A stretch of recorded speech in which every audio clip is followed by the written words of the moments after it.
Shalom teman-teman dalam Tuhan. Puji syukur kita kembali bertemu lagi ya. Kita semangat semua dalam anugerah Tuhan ya. Walaupun mungkin hidup fasenya bisa dinamika, kadang-kadang naik, kadang-kadang turun.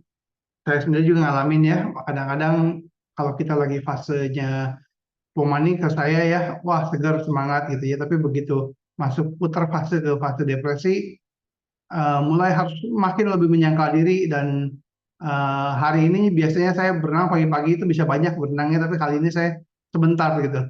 Tapi saya tetap berusaha harus semangat, harus tetap kita saling menyemangati juga gitu ya. Apapun fase yang kita alami, pergumulan yang kita alami, baik kita terus maju dalam Tuhan dan terus semangat ya. Dan pada pagi hari ini saya akan merenungkan satu perenungan mengenai identitas kita dalam Kristus Yesus, identity in Christ. Kita mau merenungkan tentang identitas kita di dalam Kristus. Sebelumnya, mari kita sama-sama masuk dalam doa ya. Doakan untuk PD ini, perenungan pada pagi hari ini. Doakan untuk saya juga, doakan untuk setiap yang mendengarkan, supaya kita semua diberkati Tuhan. Mari kita berdoa. Bapa di dalam surga, terima kasih Tuhan. Kami sekali lagi berkumpul di dalam PD pada pagi hari ini, yang bersyukur Tuhan. Minta anugerah-Mu Tuhan, supaya kiranya juga kami boleh mendengarkan firman Tuhan, dikuatkan, dan juga kami boleh makin bangkit Tuhan, makin mengenali identitas kami dalam Kristus. Tuhan tolong perenungan pada pagi hari ini, supaya kiranya setiap yang mendengarkan boleh tenang dan mendengarkan dan diberikan kekuatan dalam hidup mereka Tuhan. Tuhan, kami juga berdoa untuk setiap kami Tuhan, supaya kami terus bangkit dalam anugerah-Mu Tuhan. Dan kami juga berdoa untuk doa yang akan kami ajukan nanti kepada Tuhan, kiranya Engkau juga menjawab sesuai dengan kehendak-Mu Tuhan. Dalam nama Tuhan Yesus kami berdoa ucap syukur. Amin. Teman-teman di dalam Tuhan, kalau kita renungkan tentang siapakah kita, siapakah kamu, siapakah aku gitu ya. Kalau kita misalnya saya ambil contoh ya. Misalnya siapakah kamu ditanya, misalnya saya Ega gitu, Ega Wirawan. Itu adalah nama kamu. Nama kamu itu bukan identitas kamu, itu nama kamu. Atau kalau kamu ditanya siapakah kamu? Saya laki-laki, itu jenis kelamin kamu. Saya seorang fotografer, itu pekerjaan kamu. Saya seorang penulis buku, itu pekerjaan kamu. Saya seorang anak, itu adalah relasi saya dengan orang tua gitu ya. Misalnya, kalau nama saya diubah, apakah saya tetap identitas sama? Kalau saya pekerjaannya berubah, apakah identitas saya sama? Apa yang paling mendasar dari diri kita, yang paling dalam, nilai diri kita yang paling dalam, identitas kita ya. Nah, kalau kita lihat, orang dunia seringkali melihat identitas dari doing dan kinerja dari predikatnya ya. Misalnya dari gajinya, dari uangnya, dari mobilnya, dari kesehatan, nama baiknya, status sosialnya, pangkatnya, gelarnya, keluarganya, rupanya, dan sebagainya. Dari apa yang ada pada mereka, yang seringkali juga dari apa yang doing mereka gitu ya, yang doing. Sedangkan kalau kita lihat di dalam prinsip Alkitab, Tuhan itu melihat kita, being kita, keberadaan kita. Bahkan sebelum kita melakukan apapun juga di dalam pikiran Tuhan, kita adalah anak yang dikasihinya. Tuhan memilih kita sebelum dunia dijadikan. Ya, ini satu hal yang kita mesti melihat ya. Nah, mungkin kita orang-orang GKM bisa, kalau kita bandingkan dengan comparison di dalam dunia dan dibandingkan sama orang dunia, kita bisa mengalami krisis identitas kalau kita meletakkan identitas kita pada kesehatan, pada pencapaian, pada uang, pada kemampuan, pada kekayaan, pada akademis, pada pencapaian-pencapaian. Bukankah kita juga pada seringkali kesehatan mental kita kurang baik, fisik kita bisa terganggu, level energi kita bisa jelek, kinerja kita belum tentu seprima mereka gitu, akademis kita pun bergumul gitu ya. Adakah tempat bagi kita dan apakah kita bisa merasakan diri kita berharga? Ada tempatnya, itu di hati Tuhan. Berbahagialah yang miskin di hadapan Allah, karena mereka lah yang punya kerajaan surga. Nah, teman-teman dalam Kristus Yesus. Nah, kita bisa sebagai orang GKM bisa krisis identitas kalau kita meletakkan identitas kita pada apa yang dunia pikirkan, pada kesehatan, pada pencapaian, pada uang, pada kemampuan dan sebagainya gitu ya. Dan seringkali isu identitas ini dikaitkan dengan rasa dikasihi, keamanan diri, dan signifikansi makna dan tujuan hidup. Saya ulangi lagi ya. Isu identitas ini, kalau kita renungkan tentang identitas, identity ini berkaitan dengan kita merasa dikasihi dan merasa dengan aman di dalam diri kita, dan juga dengan signifikansi makna diri dan tujuan hidup. Ini penting, jadi kita perlu mengenal identitas kita dengan jelas. Teman-teman dalam Tuhan, siapakah kita? Who am I? Siapakah kita? Who are we? Siapakah kita? Alkitab mengatakan kita adalah gambar dan rupa Allah. Kita adalah gambar dan rupa Allah. Makanya kita ada dignitas, ada harkat.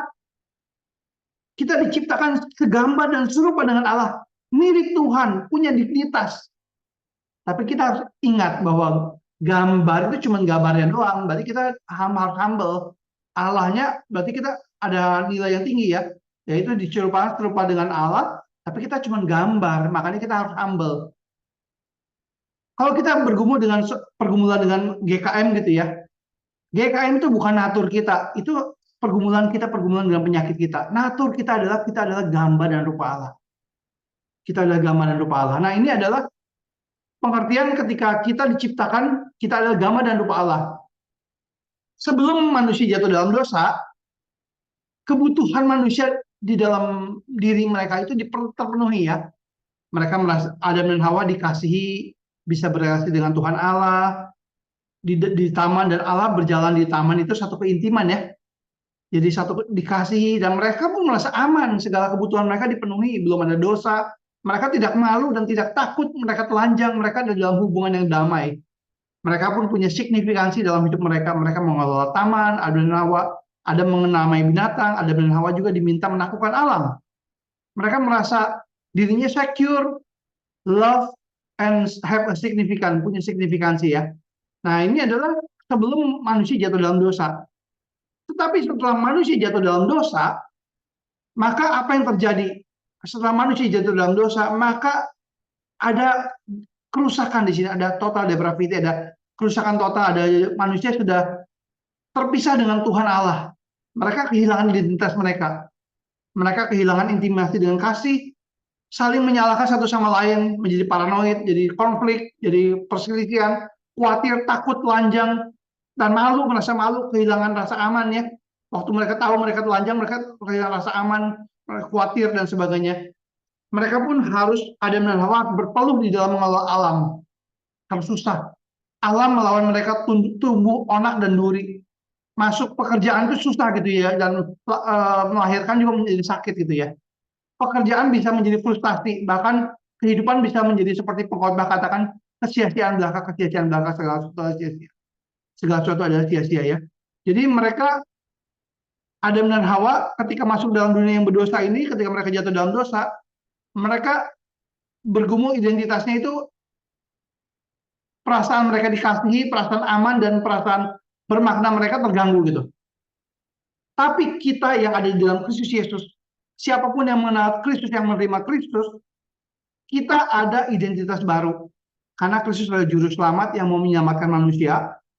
Masalah manusia itu dosa, Tuhan mau selesaikan. Tuhan mati di kayu salib untuk dosa manusia. Dan yang percaya Kristus, kita mempunyai identitas baru. Kita adalah mempunyai ciptaan baru. Kita ciptaan baru yang lama sudah berlalu, tetapi sesungguhnya yang baru itu sudah datang. Siapa yang menerimanya diberikan hak kuasa untuk menjadi anak-anak Allah. Siapa yang menerima Kristus diberikan kuasa hak untuk menjadi anak-anak Allah. Tuhan memberikan kita satu nilai diri yang indah, yang baru ya, ciptaan yang baru. Ada satu dipulihkan kembali gitu, dipulihkan kembali. Ada harkat derajat yang dipulihkan kembali. Bahkan kita mau dibentuk serupa dengan Kristus. Dibentuk dengan serupa dengan Kristus. Nah, saya akan bawakan satu ini ya, ini ya. Saya akan sharingkan tentang identitas kita dalam Kristus ya. Nah, ini ada beberapa hal yang ketika kita dalam Kristus, banyak hal yang indah gitu ya. Siapakah saya dalam Kristus? Pertama, saya diterima. Saya adalah anak Allah. Saya adalah anak Allah. Tuhan mati bagi kita supaya kita boleh menjadi anak-anak Allah, diadopsi menjadi anak Bapa. Dan saya adalah sahabat Kristus. Bayangkan, kita tadinya musuh Allah menjadi sahabat Kristus. Diterima. Saya telah dibenarkan. Status kita sebenarnya, walaupun kita seringkali jatuh bangun dalam dosa, status kita sudah menjadi orang benar, orang kudus, dibenarkan, diterima, dipersatukan dengan Tuhan dan satu roh dengan Tuhan. Saya dipersatukan dengan Tuhan dan satu roh dengan Tuhan. Saya telah dibeli dengan harga yang mahal karena saya milik Tuhan. Dibeli dengan harga yang mahal. Bayangkan, Tuhan menebus bukan dengan hal-hal yang fana, tapi bukan dengan emas perak, tapi dengan darahnya sendiri. Saya adalah anggota tubuh Kristus. Kita punya di dalam gereja, di dalam persekutuan tubuh Kristus, kita saling memiliki satu sama lain. Saya diterima ada dalam komunitas gereja. Saya adalah orang kudus. Saya telah diangkat sebagai anak Allah. Bahkan ketika kita dalam pergumulan hidup kita bisa memiliki akses langsung kepada Allah melalui Roh Kudus. Ini adalah pengertian saya di dalam Tuhan, diterima. Saya telah ditebus dan diampuni segala dosa saya. Saya sudah diterima. Tadinya saya adalah musuh Allah, tadinya saya seteru Allah, tadinya saya kita adalah begitu lemah dan berdosa dan musuh Allah, tapi Kristus mati bagi kita. Dan saya penuh di dalam Kristus. Ini pertama tentang pengertian identitas dalam Kristus mengenai saya diterima. Yang kedua adalah saya aman di dalam Kristus. Saya aman. Apa maksudnya saya aman? Saya bebas dari penghukuman, Roma 8 ayat 1-2 ya. Tidak ada lagi penghukuman bagi mereka yang ada dalam Kristus Yesus. Jadi kita nggak dihukum lagi, karena penghukuman itu sudah jatuh ke dalam Kristus di kayu salib. Kita tidak dihukum lagi. Dan bahkan kita pun yakin bahwa segala sesuatu turut bekerja untuk mendatangkan kebaikan bagi mereka yang mengasihi Tuhan. Berarti kita aman. Hidup kita ada di dalam Tuhan.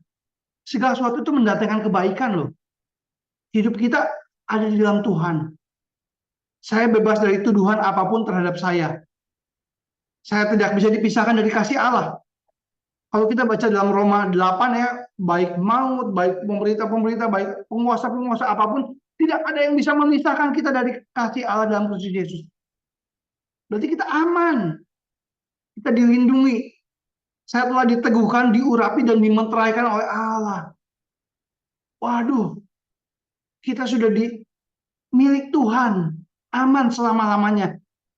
Saya yakin bahwa pekerjaan baik yang telah dimulai Tuhan akan disempurnakan, dalam diri saya akan disempurnakan. Makanya kalau kita melakukan hal-hal pelayanan, pekerjaan Tuhan, itu Tuhan akan menyempurnakan itu. Itu kita aman dalam Tuhan. Saya adalah warga negara surga. Berarti apa? Kewargaan negara kita sudah diterima bersama Tuhan. Kita ada milik Tuhan. Saya tersembunyi bersama dengan Kristus dalam Allah. Saya tidak diberi roh ketakutan, melainkan roh yang membagikan kekuatan kasih dan ketertiban. Saya bisa menemukan kasih karunia dan rahmat pada saat membutuhkan. Dan ayat yang terakhir dikatakan 1 Yohanes 5 ayat 18, saya lahir dari Allah dan yang jahat tidak dapat menyentuh saya. Si jahat tidak bisa menyentuh saya. Kita aman. Orang percaya itu nggak bisa diganggu, dirasuk setan ya. Nggak bisa dirasuk setan karena kita sudah milik Tuhan. Tidak bisa menyentuh. Saya lahir dari Allah gitu. Dan kemudian selain kita aman, kita dikasihi, kita pun punya identitas dalam Kristus itu saya berarti, saya bermakna, saya punya makna hidup dan punya tujuan hidup. Saya adalah garam dan terang dunia. Saya adalah ranting dari pokok anggur yang benar saluran kehidupannya. Saya telah dipilih dan ditetapkan untuk menghasilkan buah. Saya adalah saksi pribadi Kristus, saya adalah bait Allah, saya ada pelayanan pendamaian bagi Allah, saya adalah kawan sekerja Allah. Kita bekerja bersama Tuhan, kita dianggap sebagai kawan sekerja Allah. Saya duduk bersama dengan Kristus di surga, saya buatan Allah. Ini ayat yang bagus ya. Kita adalah buatan Allah diciptakan dalam Kristus Yesus untuk melakukan pekerjaan baik yang sudah Tuhan tetapkan sebelumnya di mana Tuhan ingin kita hidup di dalamnya. Saya boleh datang kepada Allah dengan bebas dan penuh kepercayaan. dan saya bisa melakukan segala hal melalui Kristus yang menguatkan saya. Filipi 4 ayat 13. Ini semua identitas kita dalam Kristus, identitas kita dalam Kristus. Kita berarti dan kita pun merenung bahwa saya sebagaimana saya ada itu karena anugerah Tuhan. Saya karena sebagaimana saya karena ada anugerah Tuhan, karena sebagaimana saya ada ya. Itu satu identitas dalam Kristus Yesus. Nah, identitas yang tadi saya bagikan itu yang ada listnya ada 3 lembar itu. Nanti saya mau kirimkan di grup ya, tolong dihafalkan.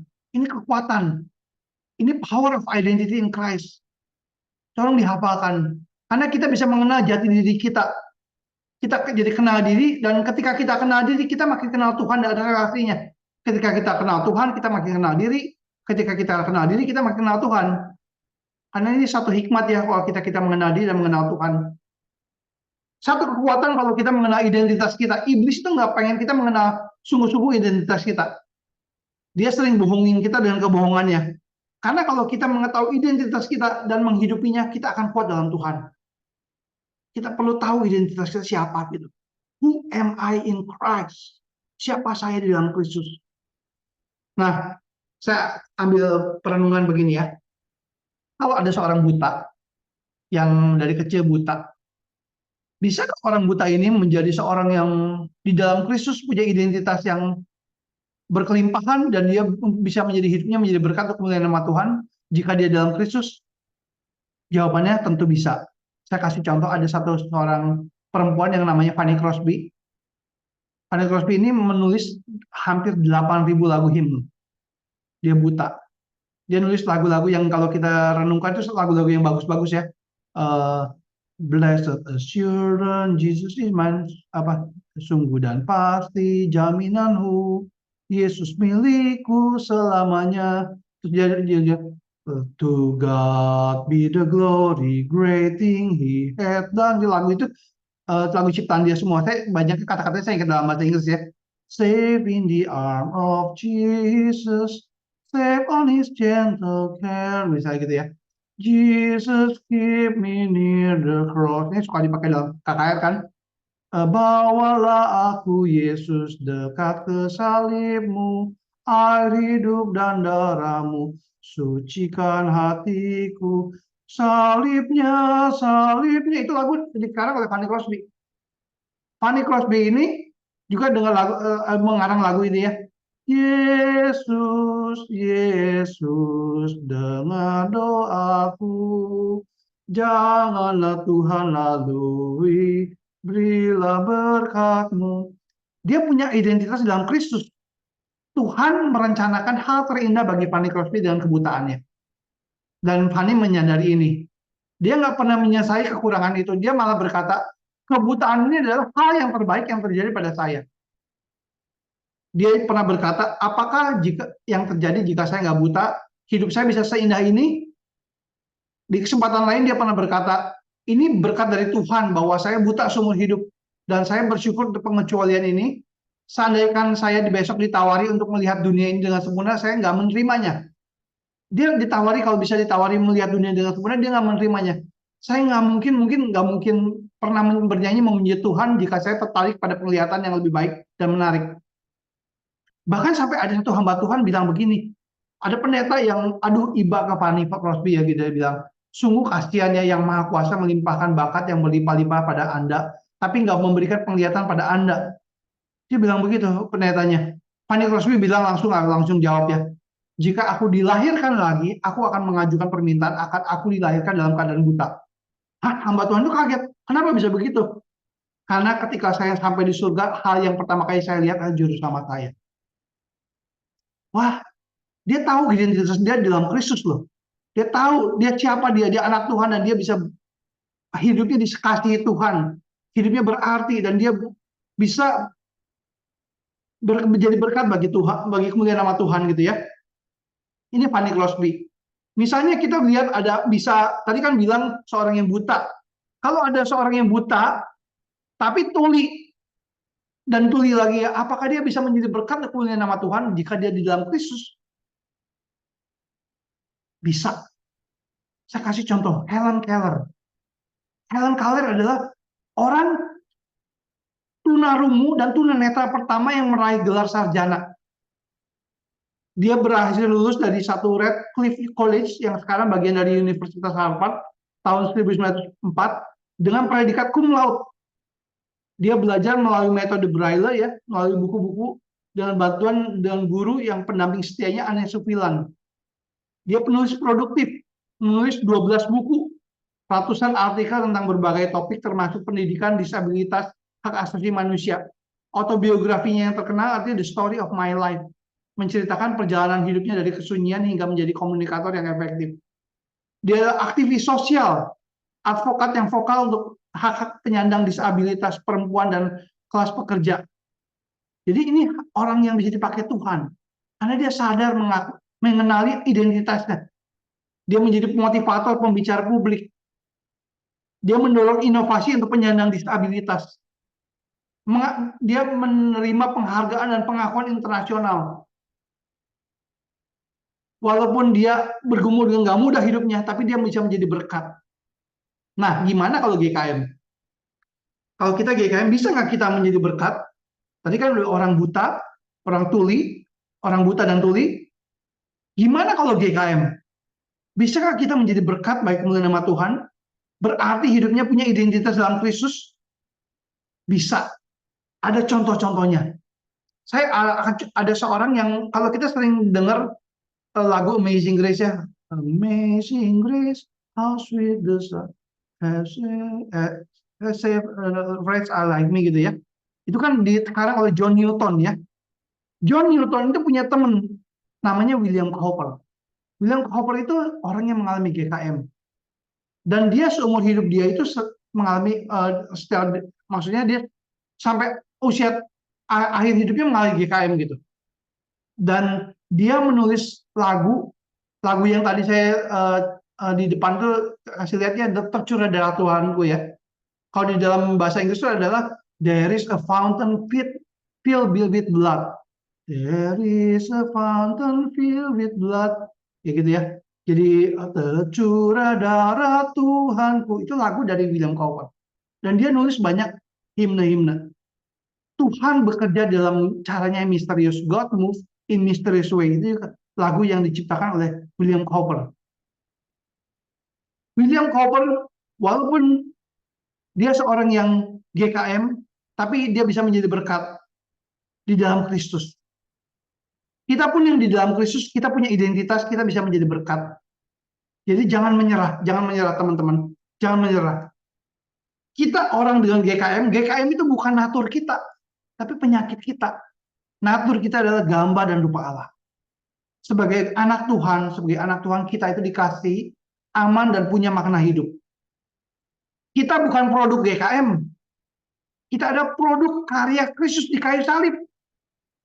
Jika kita benar-benar mengenal Kristus, karya sempurna Kristus di kayu salib itu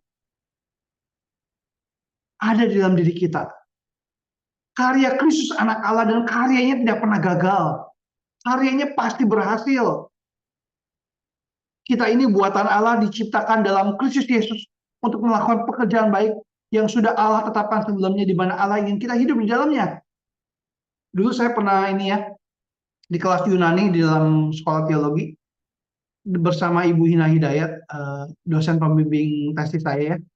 Nah, dia ceritakan begini, ini di dalam bahasa aslinya ini kita buatan Allah diciptakan dalam Kristus Yesus itu pakai, dia jelasin ya, saya masih ingat dia ngomongin pakai kata kerja bentuk auris gitu ya. Maksudnya nanti dia bilang akhirnya ini pekerjaan pekerjaan baik yang sudah Tuhan tetapkan sebelumnya ini pasti akan terjadi, karena ini sudah menurut grammar Greek-nya itu, grammar Yunani-nya itu sudah Tuhan tetapkan sebelumnya gitu. Jadi itu pasti terjadi. Jadi kalau kita lihat bahwa identitas kita dalam Kristus, pekerjaan baik yang sudah Tuhan tetapkan sebelumnya itu di mana Tuhan ingin kita hidup di dalamnya, itu pasti terjadi. Hanya kita terus menghidupinya. Identitas kita dalam Kristus. Nah, teman-teman, dalam Kristus Yesus, nilai diri kita sebagai GKM itu apa nilai diri kita? Kita kan ditebus Kristus, betul kan? Melalui darahnya ya. Kristus mati bagi kita ya, betul ya. Berarti apa? Nilai kita itu seharga dengan anaknya, yaitu seharga dengan Kristus. Allah membayar kita seharga anaknya. Berarti kita bernilai seperti Allah menghargai Yesus Kristus. Jadi jangan hina diri kita. Allah begitu mengasihi kita, Allah begitu menghargai kita. Mari kita melayani Tuhan. Mari kita sadar identitas kita dalam Kristus. Bangkit gitu. Kita sadar kita dikasihi Tuhan, kita aman di dalam Tuhan, dan kita bersignifikansi di dalam Tuhan. Ini ada identitas kita dalam Kristus. Teman-teman dalam Kristus Yesus, kita merenungkan satu lagu ya. Mungkin di dalam dunia ini kita bergumul di dalam pikiran-pikiran kita atau di dalam siapa diri kita gitu ya. Lagu ini lagu yang baik ya, lagu You Say ya, kalau mungkin yang pernah denger ya. Saya jalankan lagunya ya.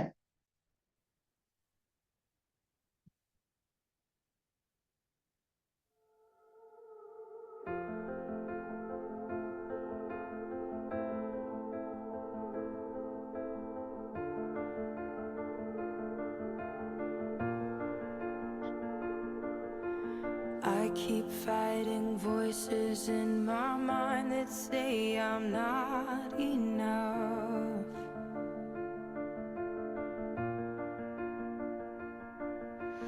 Every single lie that tells me I will never measure up.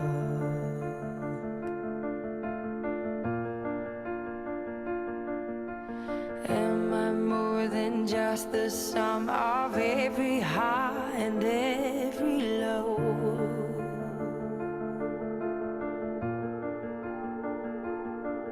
Remind me once again just who I am, because I need to know. Ooh, oh, you say I'm loved when I can't feel a thing. You say I'm strong when I think I'm weak. And you say I am held when I am falling short. And when I don't belong, oh, you say I am yours. And I believe, oh, I believe what you say of me. I believe the only thing that matters now is everything you think of me.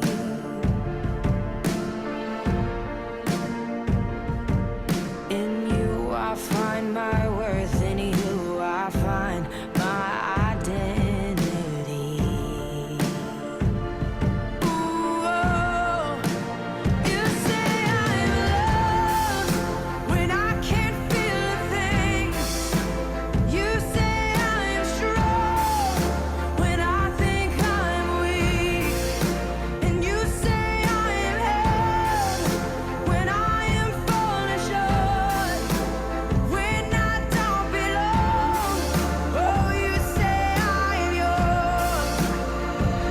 And I believe, oh, I believe what you say of me. Oh, I believe.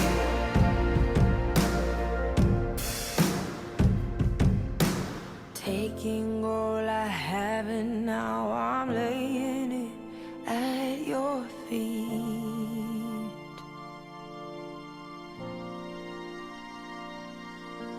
You'll have every failure, God. You'll have every victory. Ooh, you say I'm loved when I can't feel a thing. You say I am strong when I think I am weak. You say I am held when I am falling short.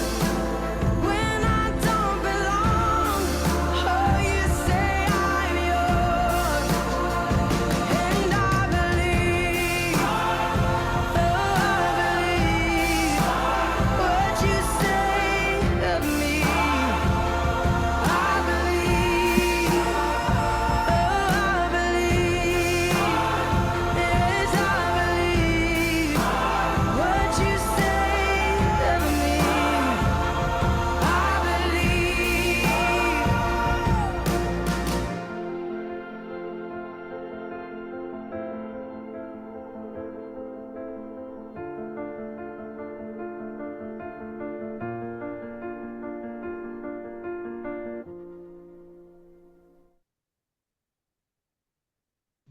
Ya, puji syukur ya, lagu yang indah ya. Dan kita belajar percaya bahwa identitas kita di dalam apa yang Tuhan lihat Pak, dalam diri kita ya. Bukan yang kita pikirkan tentang diri kita, tapi apa yang Tuhan lihat dalam diri kita ya. Dan kita mempercaya itu ya.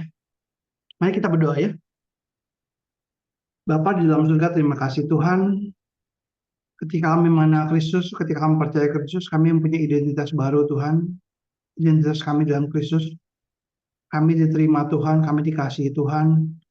Kami aman di dalam Tuhan dan kami punya makna hidup dalam Tuhan. Tolong supaya kami menghidupi identitas kami Tuhan, supaya kami terus dikuatkan melalui identitas kami dalam Kristus. Kami tidak goyah Tuhan, karena identitas ini tidak pernah berubah. Identitas ini untuk selama-lamanya. Terima kasih untuk cinta kasih-Mu yang begitu besar kepada kami. Sebentar lagi kami akan berdoa, Tuhan berkati kami Tuhan di dalam persekutuan doa ini. Tuhan pimpin kami mau berdoa kepada Engkau Tuhan. Dalam nama Tuhan Yesus kami berdoa ucap syukur. Amin.